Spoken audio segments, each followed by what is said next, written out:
time? Good. So, we've heard from the view of the NHS and medical practice. You've listened to David with his view of quality evolving, because he's been around a lot longer than I have. And he's seen the developmental part of quality as a profession. Not only that, he illustrated that quality is not the same across the world. There's no homogeneous concept of quality management. And it has evolved differently in the East as opposed to the West. As I intimated earlier, the speaker that was supposed to present at this point in time, Mr. Yoston from EDP Renewables, was unable to attend, so surprise, surprise, I jumped into that particular slot. And the reason for this particular presentation is that it evolved over the course of my professional career. What happened basically with me, I was a quality and environmental and safety manager within industry, and I approached a dilemma. How could we put together quality concepts and sustainability concepts into a cohesive working management system? And I searched on the internet, and I went to libraries, and I went to academics and asked that question, and no one seemed to know. Back in 2009, actually, no one was really interested in sustainability and corporate social responsibility, because we were just coming to terms with the financial crisis, and the goal of business at that point in time was survival in 2009.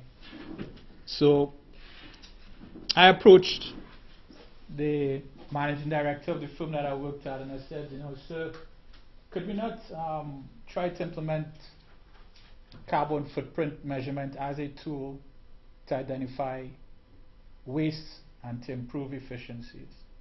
And he was more or less taken aback with that, because small to medium-sized enterprises were not really interested in implementing carbon footprint methodology. So hence came this particular project and this particular lecture, which is looking at a small to medium-sized firm called Capital Cooling. It's a Scottish company, which I'll go into later on. And evolving from that, I wrote a book, surprisingly, looking at other small to medium-sized enterprises doing sustainability within the United Kingdom. So, the objectives are as follows. We're going to discuss the relationship between quality management and sustainability. What are the main sustainability issues at Capital Cooling? Why are sustainability issues important? How did Capital Cooling address these issues? And sustainability and its benefits to business. So, let's look at definitions of quality management and sustainability. We have the CQI's definition of quality management, which is an organization-wide approach to understanding precisely what customers need and consistently delivering accurate solutions within budget, on time, and with minimum loss to society. So it's on budget, it's on time, and there's the caveat that it must be at minimum loss to society.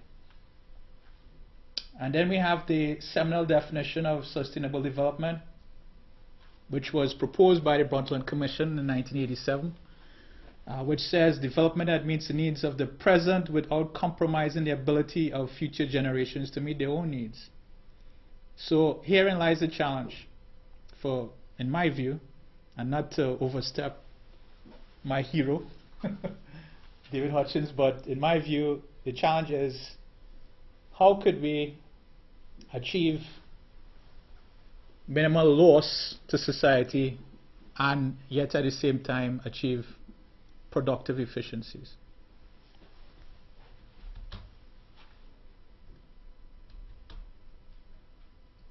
So, what is the connection between quality management and sustainability? The connection is quite simple. Quality management has always looked at reducing waste. Initially, that is what it was, to reduce waste. And waste is not only lost to the business, it's lost to society as well.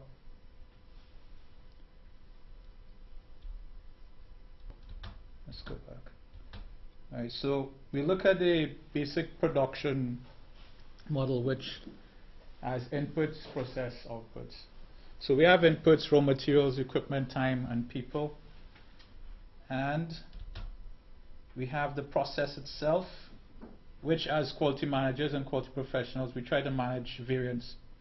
That's what we do. We try to make the variance as small as possible.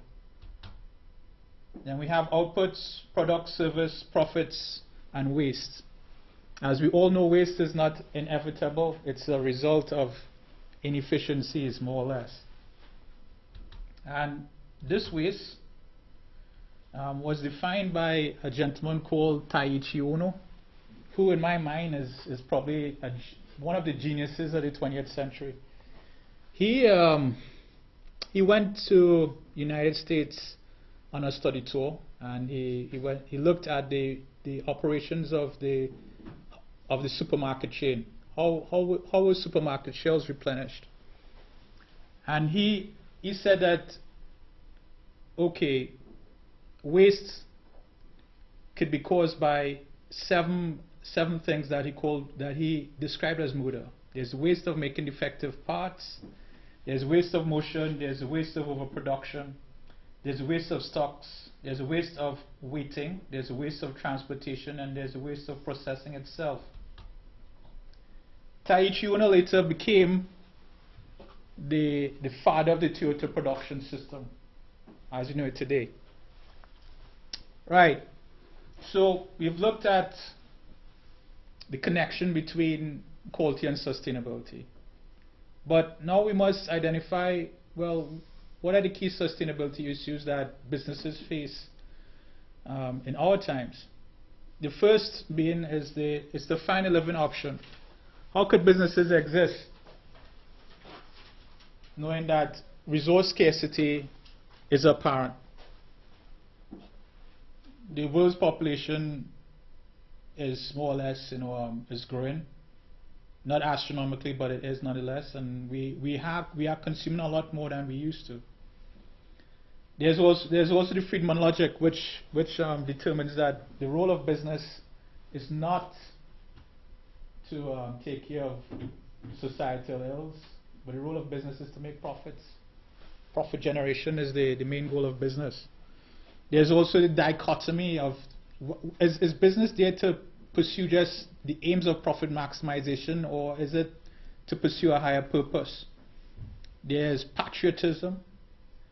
There's the need for businesses to be transparent. There's the sustainability liability, that there's a perception amongst consumers that products that are inherently sustainable might be weak. There's the Protestant work ethic, which prevails Western society, whereby we need to work in order to achieve salvation through works. There's profits for the environment, as I said before. There's the need specifically to decouple carbon emissions from growth. And arising from a KPMG report, there are mega forces at play. Amongst these mega forces, there's climate change, energy and fuel consumption, resource scarcity, water scarcity, population growth, wealth. We are becoming quite wealthy as a species. We're consuming more and buying more needless stuff. Urbanization, there's food scarcity, there's ecosystem decline that is happening at an extraordinary rate, and as well as deforestation. So, now that we know where we are in terms of the link between quality and sustainability, we have looked at key sustainability issues that businesses face. I'll give you a little background to this company. It's a Scottish company, Capital Cooling. It was founded by a gentleman called Mr. Alistair MacLean in the back of a bedroom in Edinburgh in 1996. The company has evolved to become one of the more respected refrigeration and air conditioning manufacturing companies in the United Kingdom. For its size, it punches above its weight. In total, there are 150 personnel that works for the company throughout the United Kingdom. It runs on a 24/7 operational basis. In 2010, 55,000 service calls were accepted by the company from its offices in Broxburn, just outside Edinburgh. Here's a little overview of the company's key achievements. It won the Scottish Green Award in 2010 for its sustainability efforts. That's amongst its most recent highlights. The company operates some 5 service locations within the United Kingdom with over 70 field-based engineers.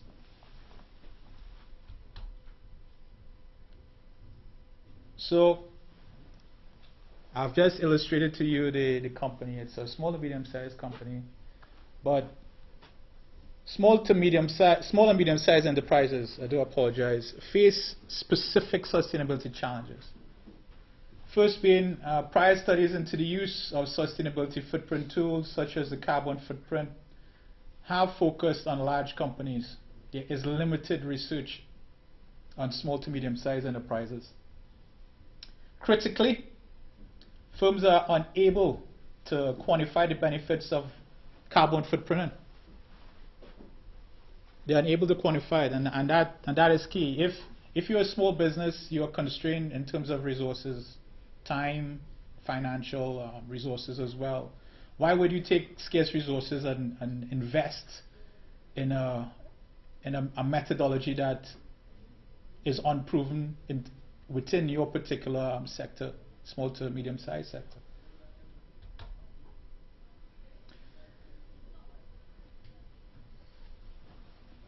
I found this in my own research quite interesting. Carbon footprints, or water footprints, or social footprints are unable to determine whether or not an organization is sustainable or unsustainable. And critically as well, they fail to incorporate the views of future generations due to the historical nature of the data. So carbon footprints don't predict the future. They tell you what happened. That, okay, you've emitted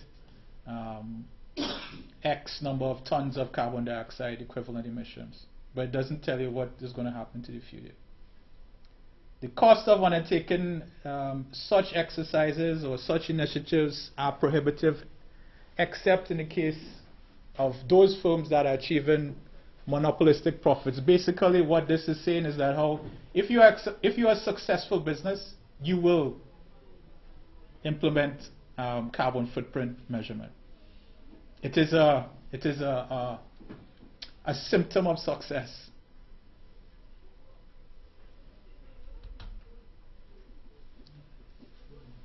In my definition, I suggest that sustainability footprints should comprise use of the carbon footprint, water footprint, ecological footprint, social footprints to evaluate the present non-financial consequences and future risk implications of strategic decisions. So sustainability footprints, carbon footprints could help a business make better strategic decisions.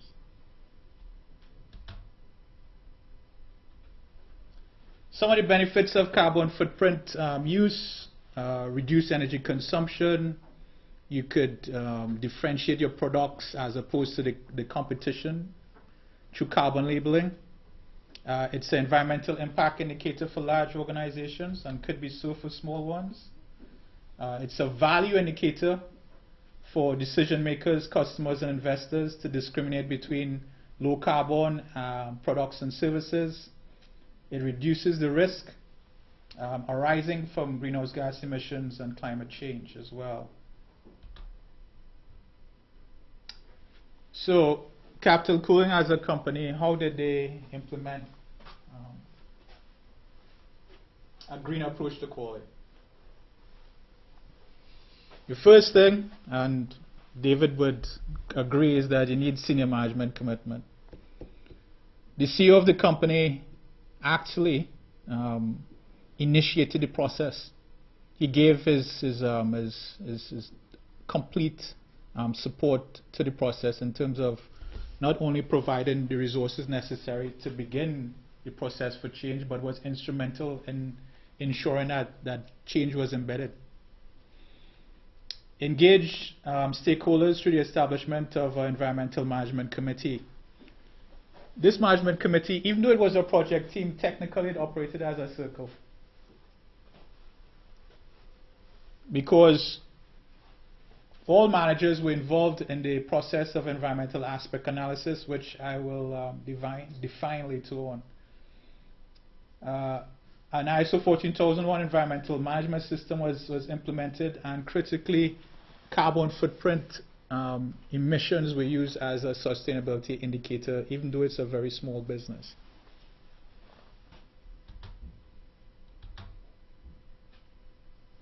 So I use the term environmental aspect. An environmental aspect is an element of an organization's activities, products, and services that can interact with the environment. Implementing ISO 14001 shows that the company was interested in putting a management system in place to not only identify environmental aspects, but also to monitor and improve the management of environmental aspects. So you say, well, it's a small company of 150 people. How big the environmental impact could be? You don't know how big the environmental impact could be until you actually do some analysis. So the firm's environmental aspects were as follows: plastic, polystyrene, cardboard, office waste, electricity, gas, water, fuel, and waste electrical and electronic equipment. I'll go through each one of these waste streams in turn. So environmental aspects are important because it reflects the cost base of the business, society, and the environment in terms of the following: pollution to land and water, carbon emissions, disposal and landfill costs. By reusing and recycling materials and reducing the consumption of materials and energy, firms could reduce their overall environmental impact. So let's look at office waste. When this figure was generated, it caused a furore within the firm. 150 people producing 5.6 tons of office waste. 5.6 tons. It included paper, plastic, metal cans. Fortunately, by putting in environmental mitigation by recycling,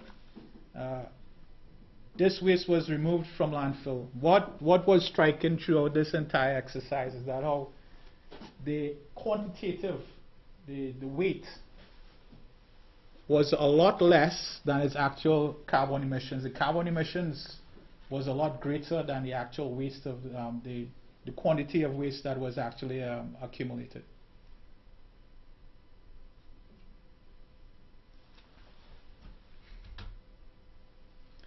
Waste electrical and electronic equipment. This is the fastest growing waste stream in the United Kingdom. And it is the fastest growing waste stream on our planet.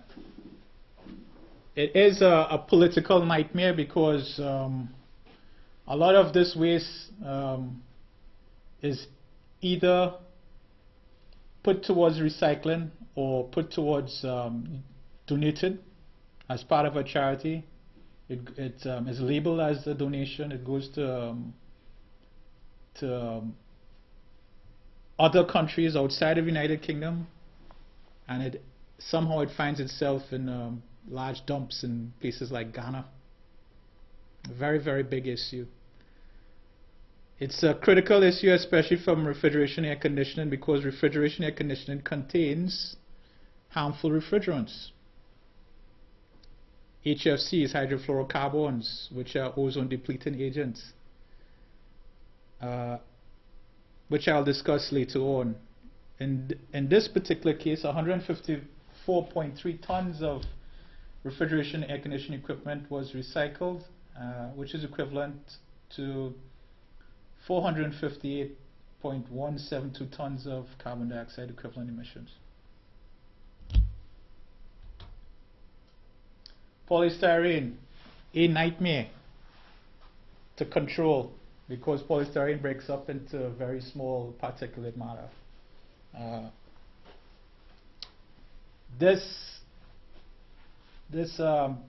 particular company, they found a mechanism whereby the polystyrene was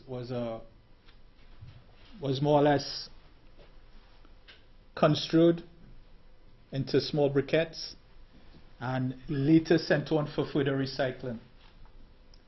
Nearly 1.5 tons of polystyrene was recycled, which is equivalent to 4.9 tons of carbon dioxide equivalent emissions. Cardboard, 7.22 tons of cardboard was recycled as well. Plastic, 8.5 tons. Wooden pallets, which somehow goes unnoticed, but with wooden pallets, there was an opportunity.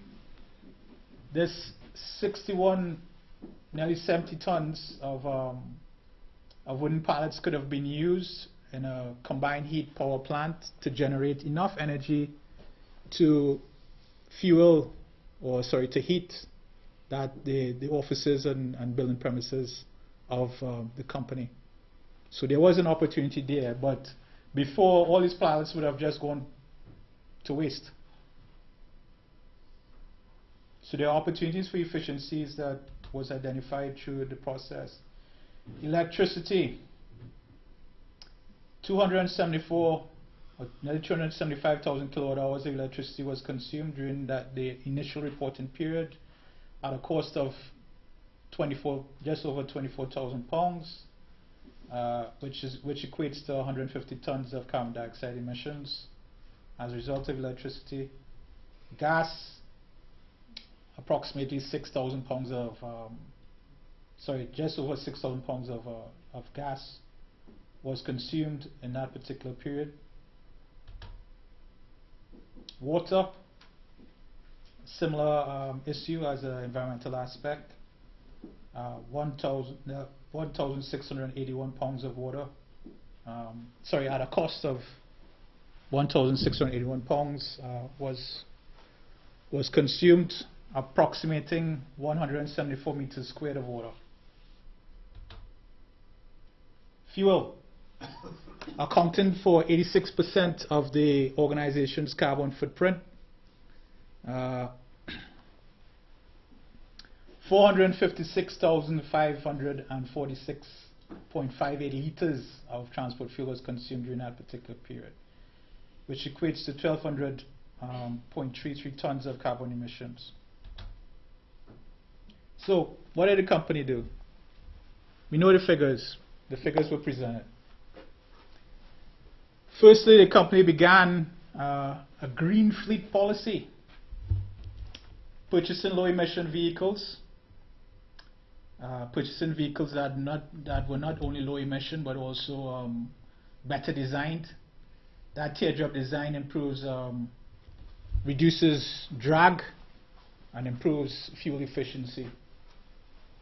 Better journey planning.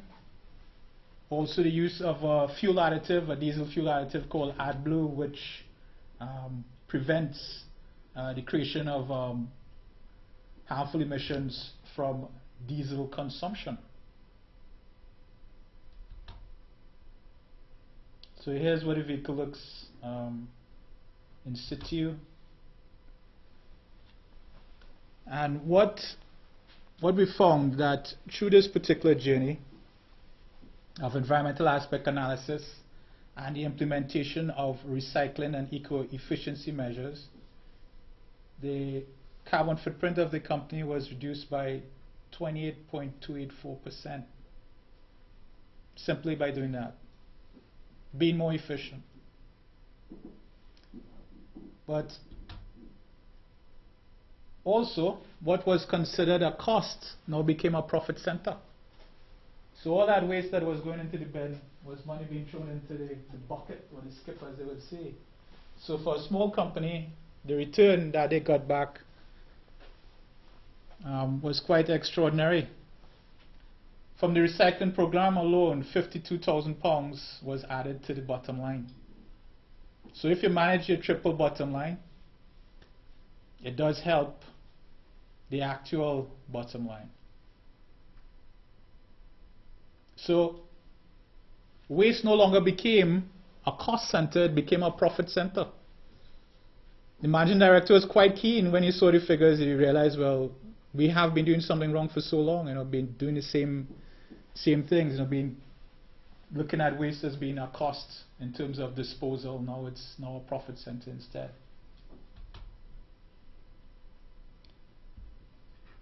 So the process was looked at. The process was made more efficient by focusing on sustainability goals. But what about the products? But for you to understand exactly how the product was improved, you need to understand the process by which refrigeration works. Refrigeration works by compressing a refrigerant gas. As gas is compressed, it becomes a liquid and it's pumped through an evaporator. And its liquid state, the gas absorbs the heat from the food within your fridge. As refrigerant enters a condenser, the heat collected from within the refrigerator is released as it changes from a liquid to a gas. This accounts for the warm air at the back of your refrigerator. This cycle is repeated, being controlled by a thermostat that turns an electric motor on and off, ensuring that food is maintained at the right temperature. What's the connection between refrigeration and the greenhouse gas the greenhouse gas effect? So first, you need to understand what the greenhouse gas effect is in a nutshell. The greenhouse gas effect has always happened. What has happened is that instead of solar radiation being trapped by clouds, is also being trapped by these greenhouse gas. Instead of infrared radiation being trapped by the clouds, infrared radiation is being trapped by greenhouse gases. And some of these greenhouse gases are refrigerants, hydrofluorocarbons being one in particular.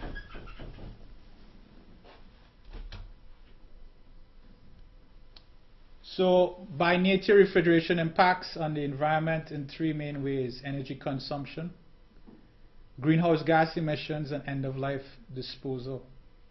The same way you should look at any products or any part of the process within your business. Find out exactly how is it impacting on the environment. What's the relationship between the process or the product on the environment. The company then decided to pursue the development of a more sustainable refrigeration product, the Troy 26, and that's it in situ at I believe that looks like a Co-op grocery. What the designers and what the design team and members of the company's management team did is that they began looking at the components of that traditional, conventional, commercial refrigeration product. and they began putting in sustainable features. One, that by law all electronic products within the EU must be RoHS compliant. Those of you who know what RoHS compliant is the restriction, who don't know, sorry, is the restriction on hazardous substances. Anti-frost motors, which were also used as a component, which prevents rust as a result of moisture, making a fan motor last longer. So those fan motors is something that is usually replaced quite readily on commercial refrigeration equipment because the moisture builds up and it rusts. So anti-frost fan motors were used instead.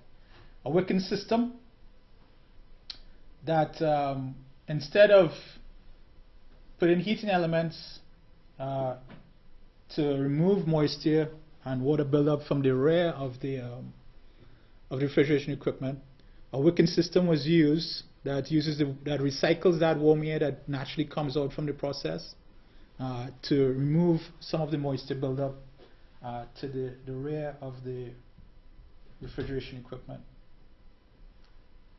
LED lights were used, and for those of you who are familiar with lighting, LED lights are more energy efficient than conventional fluorescent lamps. Energy efficient scroll compressors were used, RDM compressors, RDM controllers, smart technology that controls temperature and lights, were also used as components with this new design of the refrigeration product. Importantly, a strategic decision was taken to move away from hydrofluorocarbons, which are ozone depleting, to use a natural and safe alternative, hydrocarbon refrigerants, which is 97.5% pure, containing low levels of sulfur. It's non-ozone depleting. It's environmentally friendly. Critically, it improves component efficiency by 10%, and also less if refrigerant is used as compared to conventional refrigerants such as hydrofluorocarbons. What I found quite interesting in my own review of the use of hydrocarbons was that hydrocarbons were originally used as a refrigerant when refrigeration was being invented. It was the original refrigerant. For some reason, we began using freon and other unsafe and ozone-depleting substances and gases within refrigeration manufacture.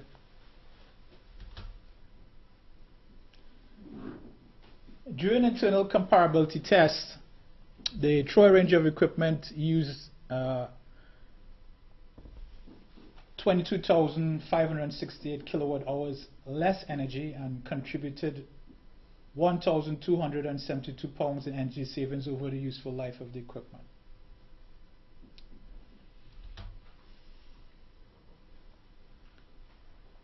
The organization did not only stop at looking at its products and processes. The ethos behind implementing sustainability and quality was extended through the CSR charter.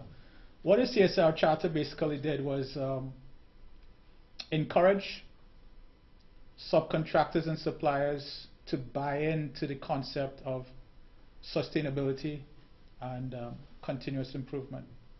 A subcontract induction day was also implemented, which was later described by the British Safety Council as best practice. So these are some of the mechanisms by which an organization, whether it be big or small, could communicate sustainability and quality to its supply chain. So I'll just like to end, and this is a very very profound statement that was made by one of the managers that was part of the team. I'll go to the last quotation, and this is his perception of the entire process. The point is twofold. As I have already said, the point is to satisfy Capital Cooling and Capital Cooling's employees that we are doing our part to the environment. the return that comes back from that is additional, but I think we didn't start out to actually gain financial reward immediately from that. We never start out to be on top of somebody's list because we are doing something. We did it because we care. I think that is the important part. We cannot forget that we are doing it because we care, and that is the important part. So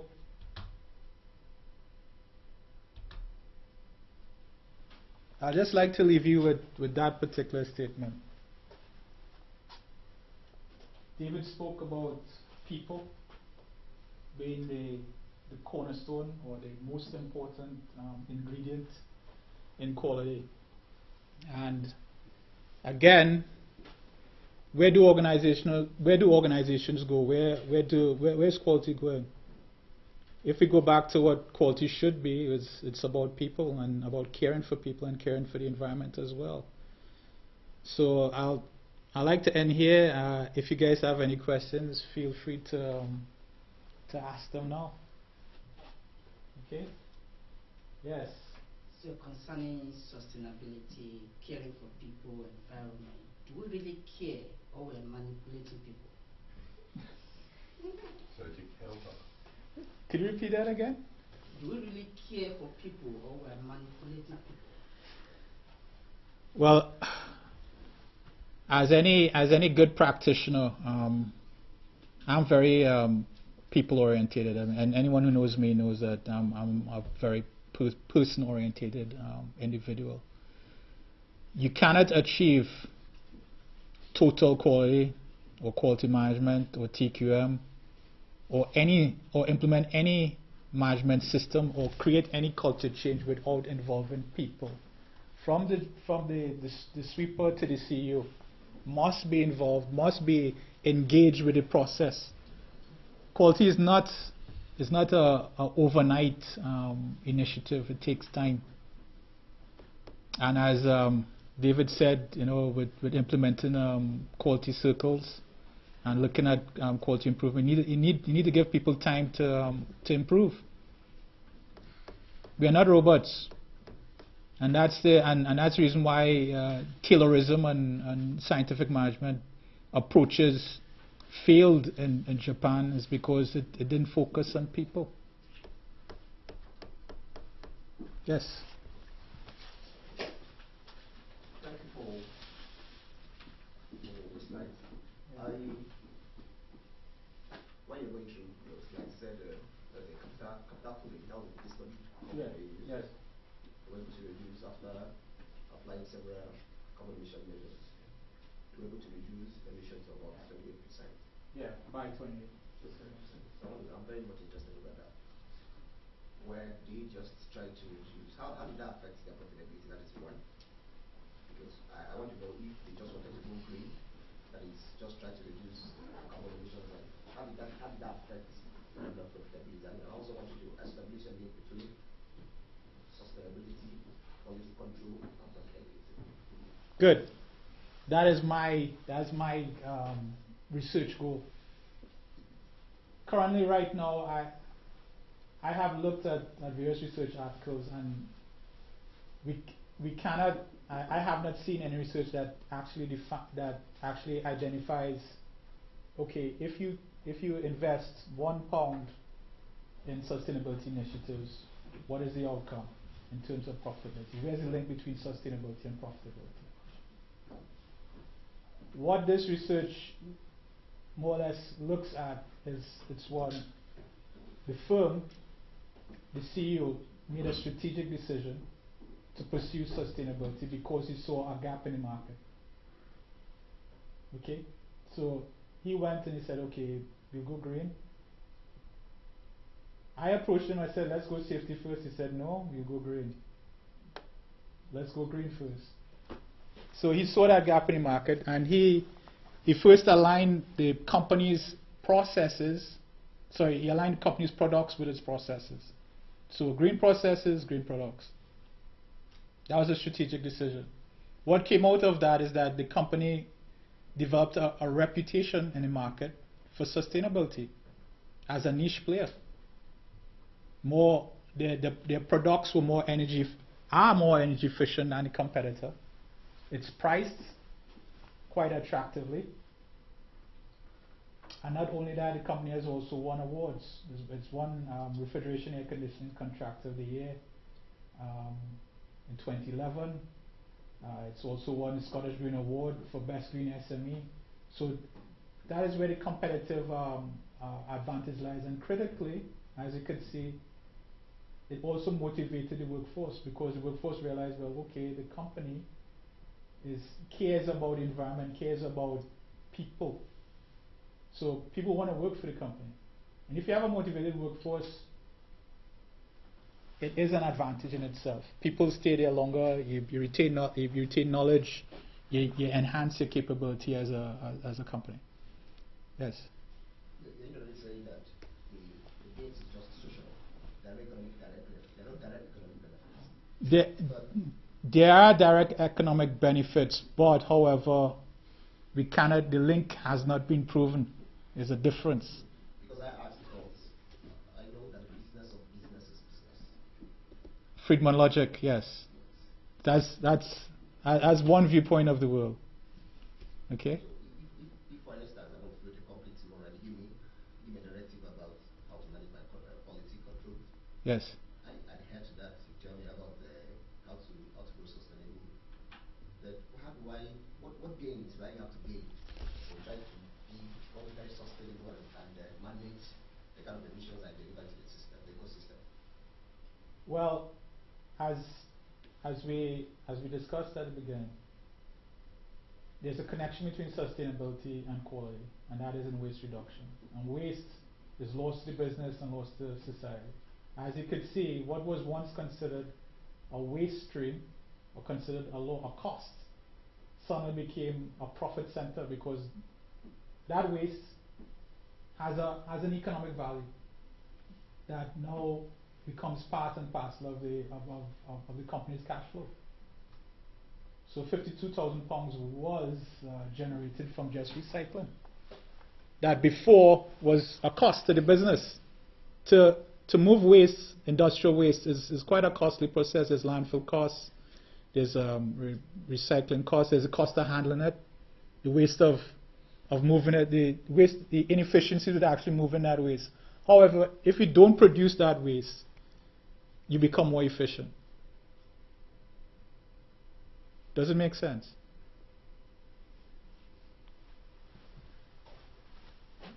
Just for clarification. Yes. What was the business strategy before you introduced the more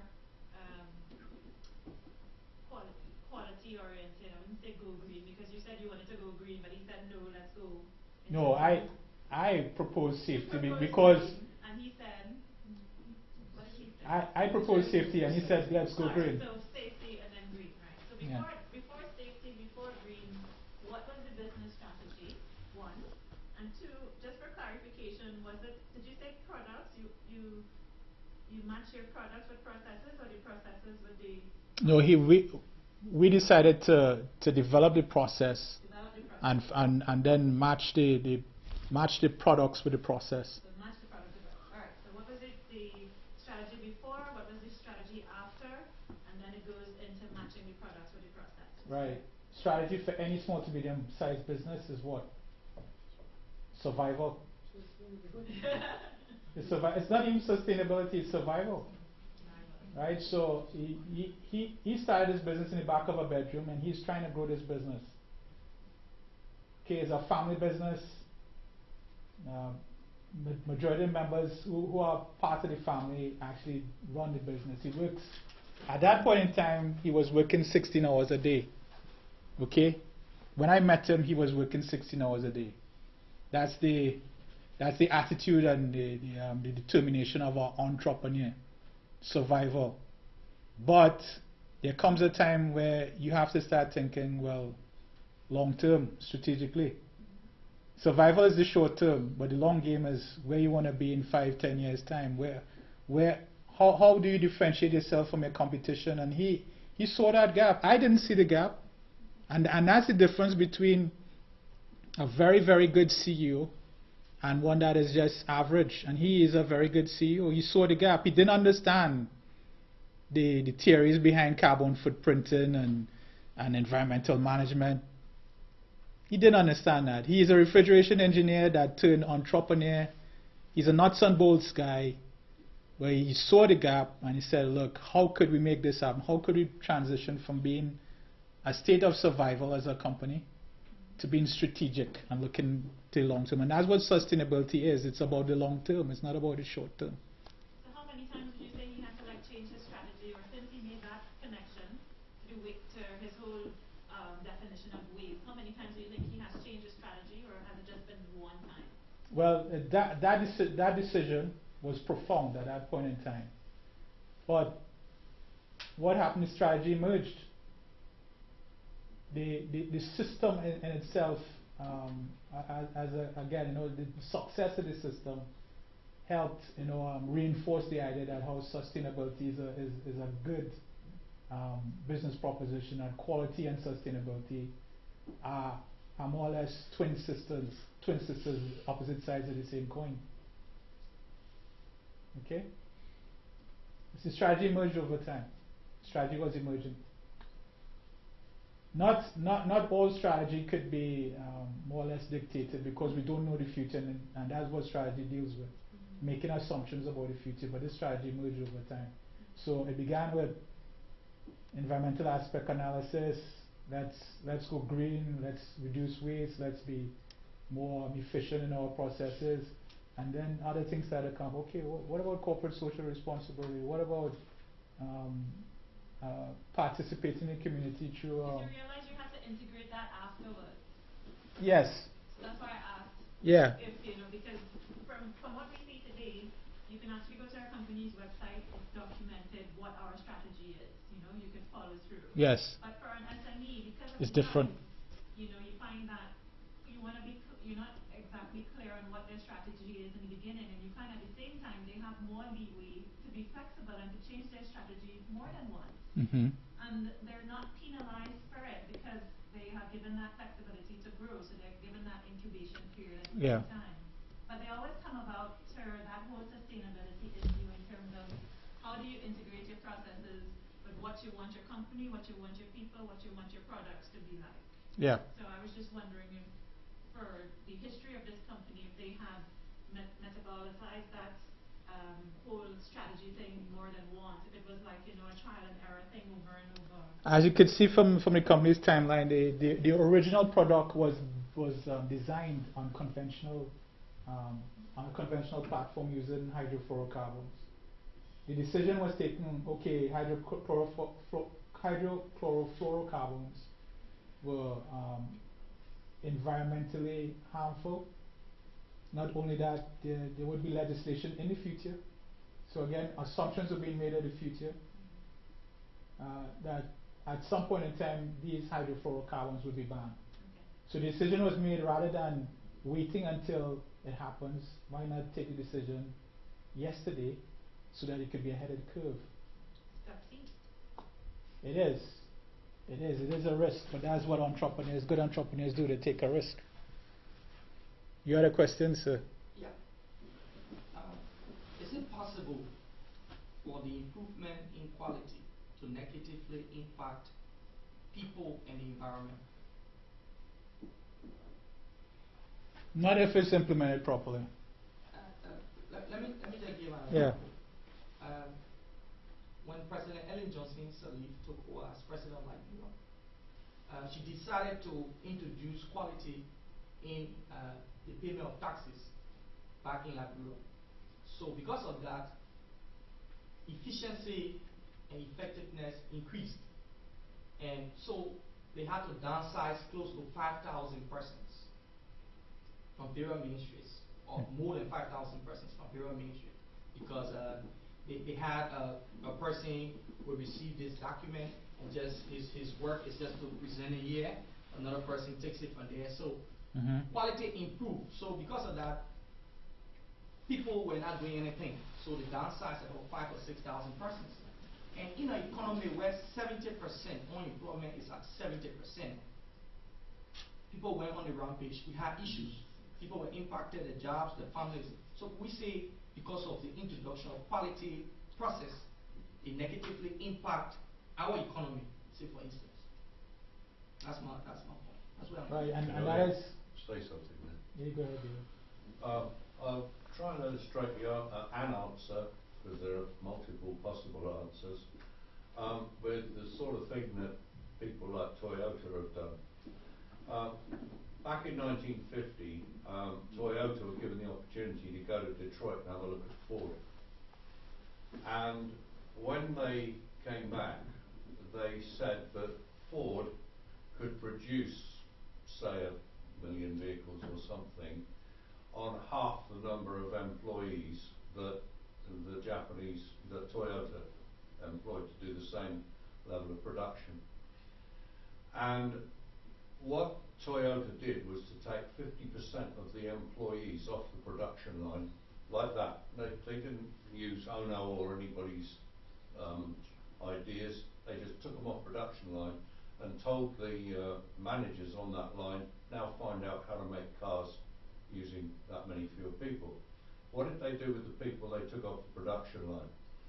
With quite a lot of them, they put them into suits, gave them a briefcase and said, now go out and try and sell cars. So they didn't sack them. And the other thing that Toyota did was that, you know, Toyota making cars, what you don't realise is that Toyota has a lot of departmental stores in Japan, and also they make houses. They're a big house builder in Japan, and what a lot of those big companies, Hitachi do the same, is that they you know them for one thing, but they're actually conglomerates, and they do a lot of other things. And what they do is they watch all the different markets and actually move people from one to the other, because what thing they try to avoid doing is actually throwing people out. Now, occasionally it has to happen if there's a big economic downturn. In the end, unfortunately, it's painful and you have to do it. But sometimes improving quality can have the opposite effect, because Short Brothers in Belfast, the aircraft manufacturing company, they're now Bombardier Shorts, they were Short Brothers. They were owned by the British government in the time of Margaret Thatcher, the Prime Minister, and their losses were the equivalent of 30% of their sales revenue, right, year on year. And she said, I'm not prepared for the taxpayer to keep on paying your losses. Either you clean up your act and become profitable, find someone to buy the company, or we'll close you down. Well, fortunately, within 3 years, they went from 30% losses to making 45 million a year net profit. At the start, and just one project in there, one of the projects was wings for the Fokker 100. They made the wings for the Fokker 100 domestic aircraft. It took 72,000 man hours to build a pair of wings. In 1 year, through project by project improvement, over 300 project teams, they brought it down from 72,000 to 44,000. The next year from 44,000 to 24,000. The next year from 24,000 to 19,000. So they've gone from 72,000 man hours down to 19,000. At the beginning of that, they employed 6,500 people. At the end of that, they employed 9,200 people, because the extra business they got as a consequence of the market seeing these massive improvements, they were getting orders at a huge rate. And that was in the last but one recession, when everybody was getting rid of people. They were going on TV, hiring production engineers, production workers, and so forth. So, you know, there are occasions when you're unlucky where you may have to ditch people. It's rare, but try and find an alternative if you can. But in many, many cases it has the opposite effect.